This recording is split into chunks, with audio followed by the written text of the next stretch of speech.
Good morning, good morning. Uh-oh, we just heard something. It is 9:21 on Wednesday. No. You're no. Stop. I can't do this today. She got super excited yesterday. See, she's wearing a harness, not her pinch collar, which makes a huge difference in controlling her. She's extremely strong, very, very strong. And yesterday we went for a walk outside the gates, and she, we went by a neighbor's house, and they had a lamb and a goat. It was very cute, or a sheep and a goat. And then when the dog got wind of us, she came towards us. It's all fenced. And, Cora just she gets excited, wants to play. The other one was, of course, being protective, and play was not part of the equation for her, but she was jumping, and I had my phone out because I was just taking pictures of a tree, and, it was really, basically, I pulled muscles in my side, the side of my rib cage. And it's very, very sore. And I probably should have done the pinch collar this morning, but it's been so nice not having her wear it. She hasn't had it on for like 2 days. And so anyway. Oh, and just wanted to share that I finally looked up what these poops are. Sidebar. I know, it's a little gross, but that is definitely mountain lion poop. And a decent sized mountain lion at that. I was pretty positive about that, but I finally looked it up last night. I was watching a documentary on mountain lions, California mountain lions, and I was like, I really need to know what their poop looks like. It's called scat. It's not even called feces. It's called scat. I don't know why, but it is. Anyhow, Cora, let it go. Come on. Let it go. Let it go. Let it go. Let it go. Leave it. Leave it. Move forward. So anyhow, I can't deal with any kind of jumping and stuff today because of her jumping yesterday, and I didn't even realize that I got hurt until later on, when I went to move, and my whole side was in pain. I was like, oh my god, what is happening? Why am I in pain? And then finally it took me a minute to realize, oh, it was that whole scene with the dog, or the dogs, I should say. Oh, look at the quail. They like to walk. They're big walkers. I've never seen birds walk so much, besides chickens. But anyhow, back to the program.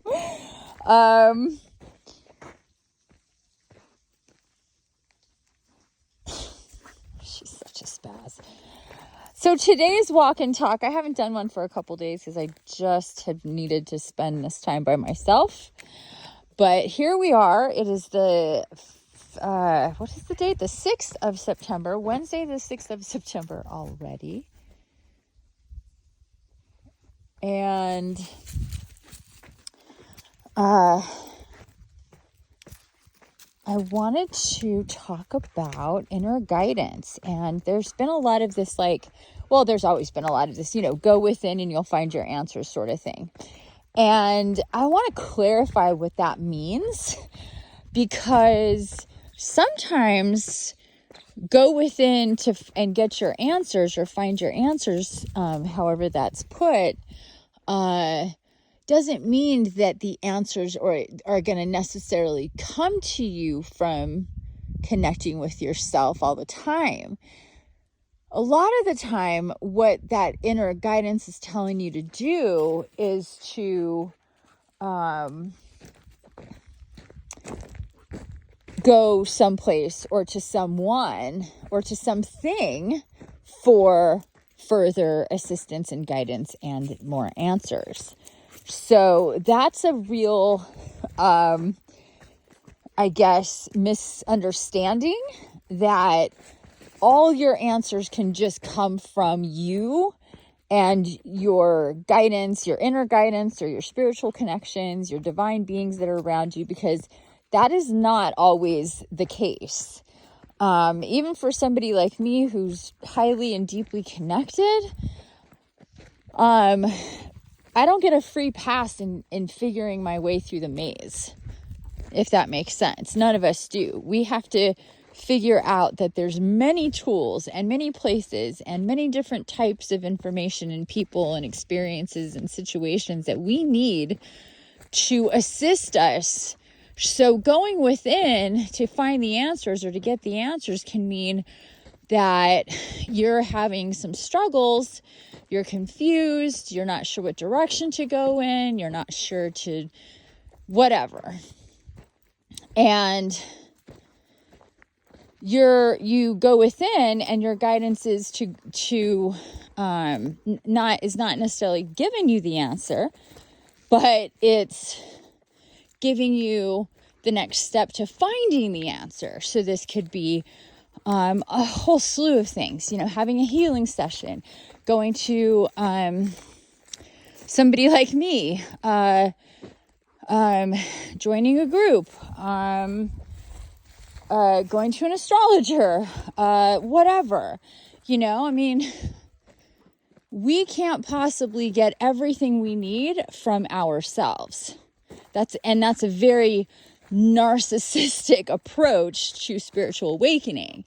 Part of spiritual awakening is understanding that you need to go beyond yourself. You need to seek the guidance of others. You need to seek community with others for support, for love, for understanding, for different insight and perspectives, and to create new experiences and collaborations. Because what if everybody was just always doing everything by themselves? It doesn't even make any sense. The world wouldn't run at all. We need teams, we need groups to accomplish things, right? Like you can't, it's impossible. We need each other. That's very, very, very important.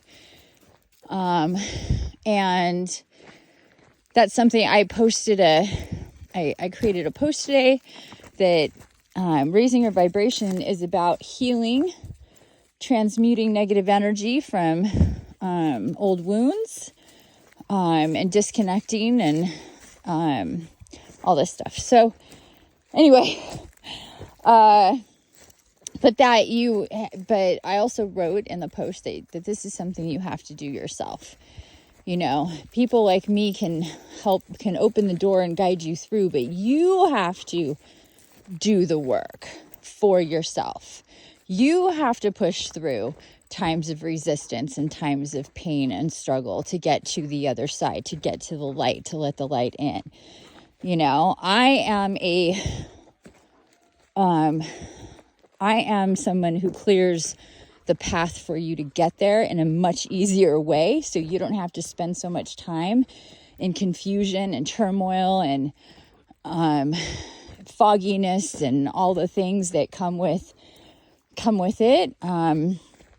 So that greatly reduces the time it takes when you have somebody like me that you're working with, for sure. But at the same time, you can't just pay me and I'm going to fix all your problems. It just doesn't work that way. I'm going to teach you and guide you and show you a lot of things, but you have to do it. And that's like with anything. You want to get a fit body, you hire a personal trainer. That's not going to do anything unless you do what the personal trainer tells you to do and you show up and you do the work. It's the exact same thing. The exact same thing. Nobody can give you all the answers, not even you. You have to go and find the answers. You're on a trip. You're on a journey. You're discovering. You have to leave self to go discover. This is the whole like story arc of the tarot. We have the fool starting his journey, the dreamer, the hero, starting their journey and going through all of the steps, right? And what's the last card in the tarot? The world card. So you go from you by yourself to the world at the end. What does that tell us? That expansion is where the healing and the high vibrations and the answers come. Not just being by yourself and going within. It's not going to happen like that. And you get stuck because it's just you and you. And sure, whatever guidance may come through, but if you're just thinking that all of the answers are going to be in you, and very plain, you'll be very disappointed and very confused. And it'll take, what are you still eating? God, I should have been paying attention to what you were eating. Somebody's poop. I was too wrapped up in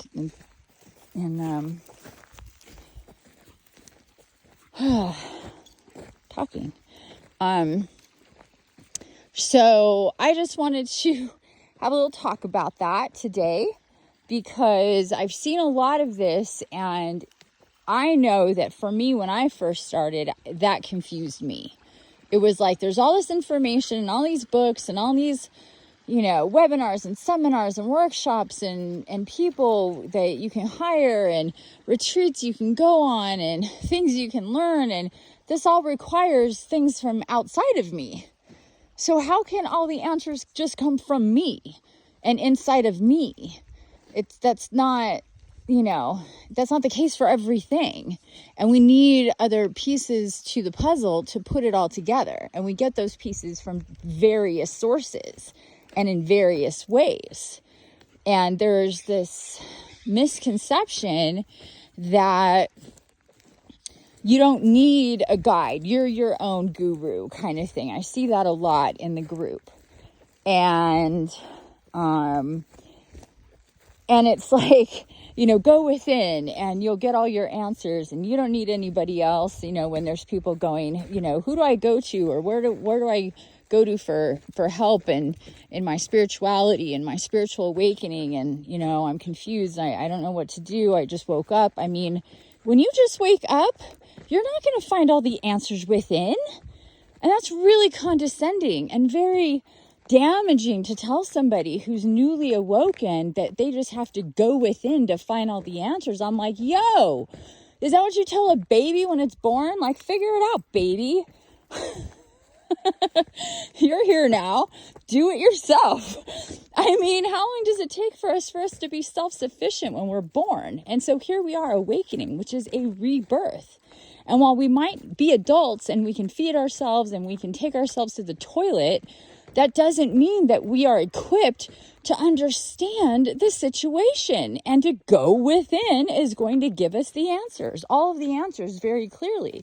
Because when that happens, people are like, I'm just getting more confused and things are just jumbled and I don't know what I'm doing and blah, blah, blah, blah, blah.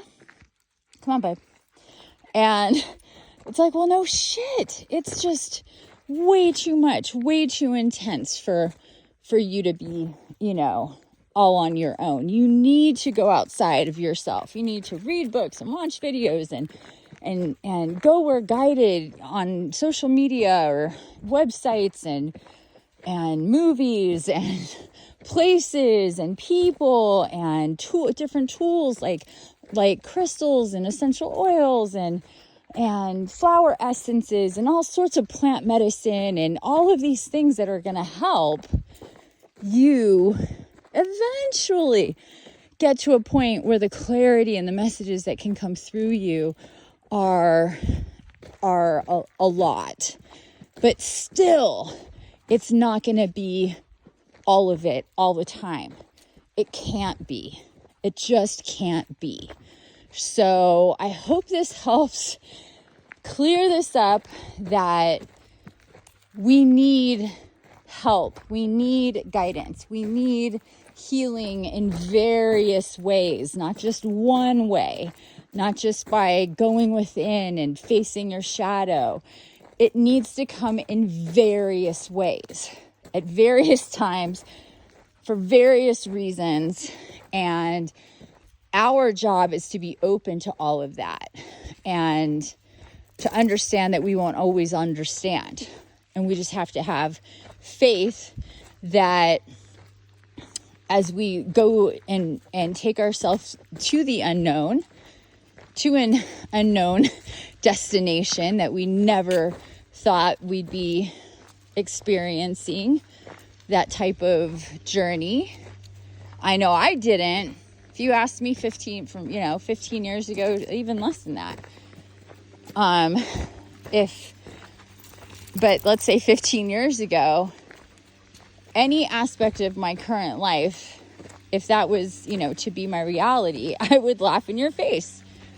I would absolutely laugh in your face. It has changed, and I have changed and evolved and grown and healed and connected, and I'm aware of so much that I never could have predicted or even dreamed of in any stretch of the imagination, to understand and think I'm would experience. So let's take a look at the sun. Oh my gosh, how pretty. I think we're a little, can you come back? Sorry, my lenses were a little fuzzy. I need to clean them. But anyhow, I hope this takes some pressure off of you and thinking that going within is going to solve all of it, because it's not. You're going to be prompted to take certain steps, and that's what going within is about. Being prompted to take certain steps, being given some pieces of the information, and you have to put it together and keep coming back and going out and coming back and going out and coming back and going out again and again and again. That's how it works. And being part of and experiencing a lot outside of you. There's a big world out here and a lot to experience and a lot of wisdom to obtain. And we firstly need to understand that we need to be really active participants in finding it. All right, loves. I hope you have a beautiful rest of your day. Bye for now.